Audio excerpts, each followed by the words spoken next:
We get more bills than the general accounting office. Whenever I get mail I don't like, I just burn it. No, you don't. Well, I'd like to. I mean, that's what I'd recommend in this kind of a situation. I'll pass that suggestion on to Dr. Feldman. I'm sure he'll love the idea. I think you're a pyromaniac. Okay, don't joke about my psychological problems. Well, why do you need therapy anyway? I think he's on the phone with someone. Let me just check.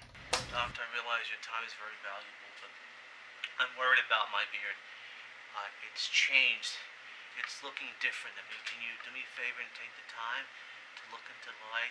I mean, do you see Actually, how different it looks? I have another appointment right now, Jerry. But look. I didn't realize he was with anyone. I thought he was on the phone. When will this patient be through? Mr. Beckman didn't actually have an appointment.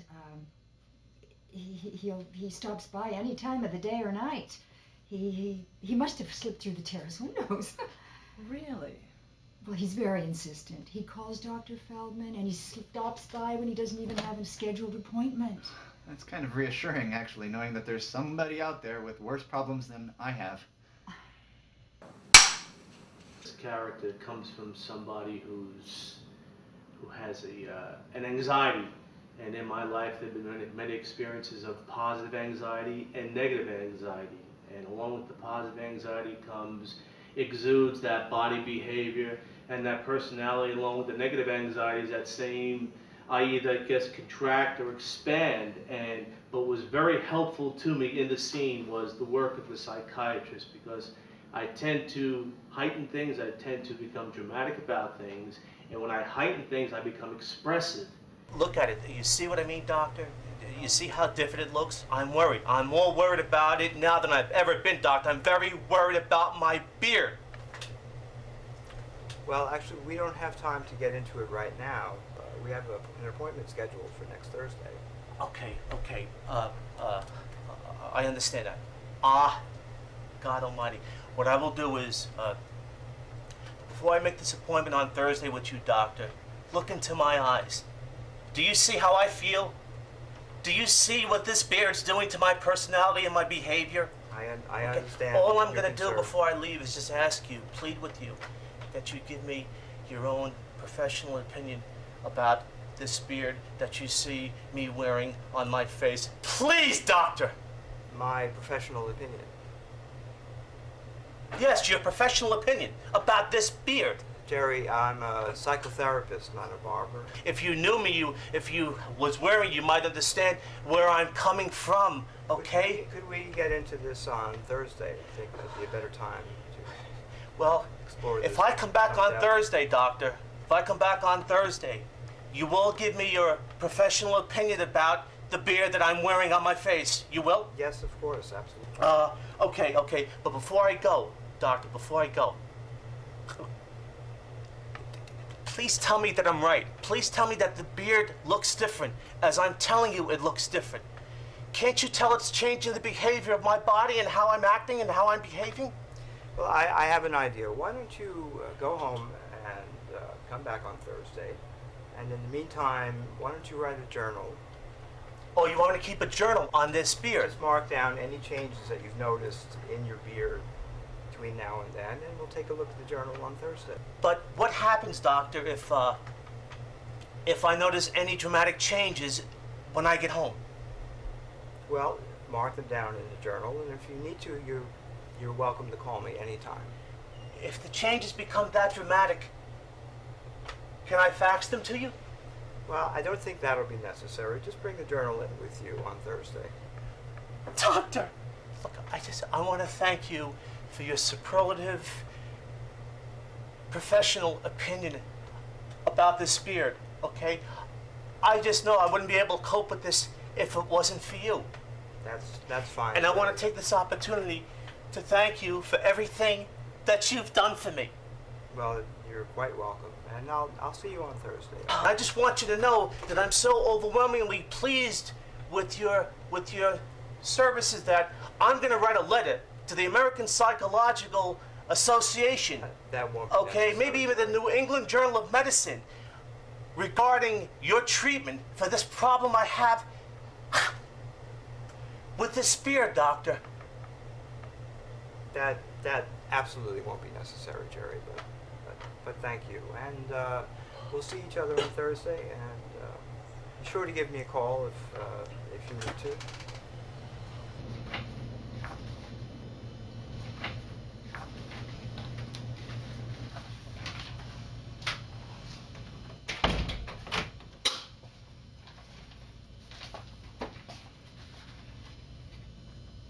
Jill, honey. You can go in now, Mr. Cody.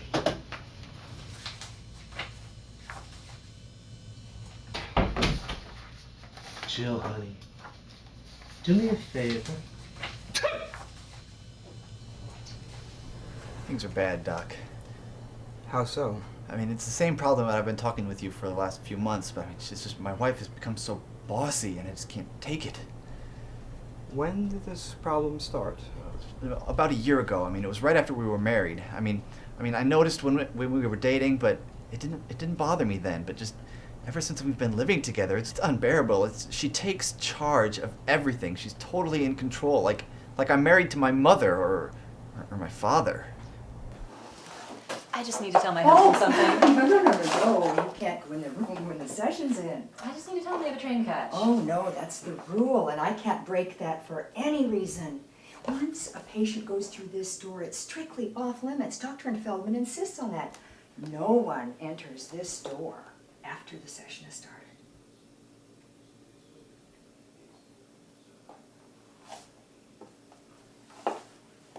I don't think I'm paranoid. I mean, I think this is a serious problem. I mean, she was just, I don't think she's doing it to intentionally be mean. I think she was just born bossy. I mean, it's like I'm married to a manager.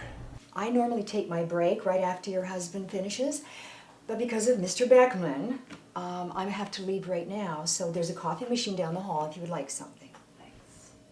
You have to promise me something, that you will not go in that door under any circumstances. While I'm gone, I can get in trouble. I promise. Thank you.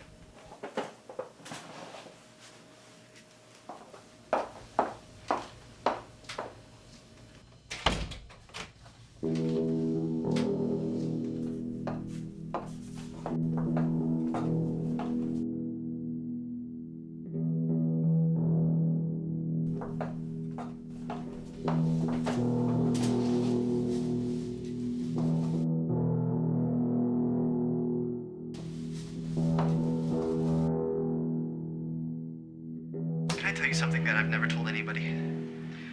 Frank, as always, I want you to think of this office as your own private space, where you can say anything you want, anything that comes to mind, without fear of anything leaving this room. These four walls are yours. Okay, thank you. Everything you say will be held in the strictest confidence, and this is the only way our time together can be of value. So please, say whatever you'd like to. I'm here to listen. Okay, thank you. I mean, I've never told this to anyone. I mean, I can't tell her family because they'd rally around her, and I can't confess it to my family because they'd think I was a fool for staying around this long. I mean, she's got no sense of humor. I mean, she's tactless. She's inconsiderate. I mean, at first I thought she wasn't affectionate, but she's mean and rude to everybody. I mean, she's got this coldness about her, this inhuman coldness. I mean, she's a domineering, bossy bitch who lives to boss me around. I mean, I stay with her because she's beautiful, well, and because I'm married to her, but, I mean, I'm at the breaking point. I mean, she treats me like I'm nothing, like I'm a child, like I'm her slave, and she lives to just command me. I mean, you said I could say anything that's on my mind, and God help me, I've had some weird thoughts, but you said I could trust you with this. Yes. Okay.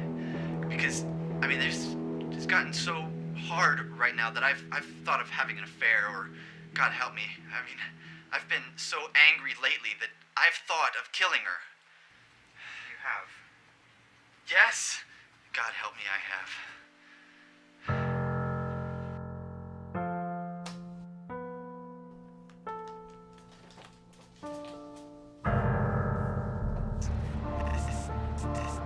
This inhuman and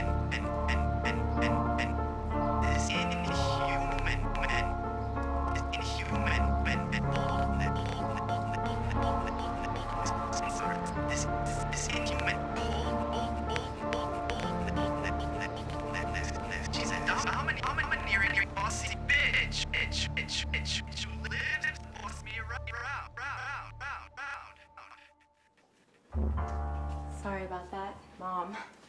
She calls sometimes twice a day. She never calls me. Consider yourself lucky. No, you're lucky because at least you have someone that you can talk to. You've got Frank. I can't talk to Frank about anything. Really? Can I ask you something? Of course. I want you to be honest. You don't have to be nice. It's not what I'm looking for. I just want you to tell me what you really feel. Of course I will.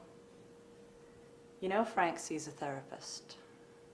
I was always a little surprised by that. I would think he could talk about his problems with you. Well, he doesn't. He doesn't talk to me about anything. He's been going to this guy for months and not telling me what they talk about. It got to the point where I was feeling so left out I started going to the sessions with him. Did you see the doctor too? No, I just waited for him. It was in Midtown, so I could go have lunch and do stuff while he was in there, but today something happened and I'm sick over it. What happened? After Frank went into his office with the doctor, the receptionist left and I was all alone in the waiting room. And she's got this intercom that you can talk to the doctor during the sessions with, and I mean, you can understand that I'd be curious, right? I mean, this is my husband and he's been going to this guy for months and not telling me what his problems are. Of course, I'd be dying to know. Thank you for saying that, because at first I felt really guilty. I listened in on Frank's session with the intercom. You didn't. I did. This is my husband, and he never tells me any of his own problems. What was he saying? It was about me. It was all about me. His reactions to me, his perception of me. Fascinating. I'd love to hear what Artie really thinks of me. No, it's not fascinating or fun or anything like that. It was horrible. Why? Because of what he said. What did he say? Am I inconsiderate? Am I pushy? Is that how you see me? No. I mean, I know I'm not the most overly affectionate person in the world, but am I cold? Do I have a cold, inhuman streak in me? No. I wrote down what he said. It was so horrifying. I just had to. She's a domineering, bossy bitch who lives to boss me around. My God, he said that? Yes. And now, what I need to know from you is it true? No. I need you to tell me the truth. Don't worry about hurting my feelings. They've already been hurt by everything that I've heard today. I just need you to be honest with me. Don't shield me from what you really think. I think he overreacted. Maybe he's having some type of work problems, and he's taking it out on you. You don't understand. He said he was so fed up with my behavior, he was even thinking about having an affair. Am I so horrible? Am I inconsiderate? Am I bossy?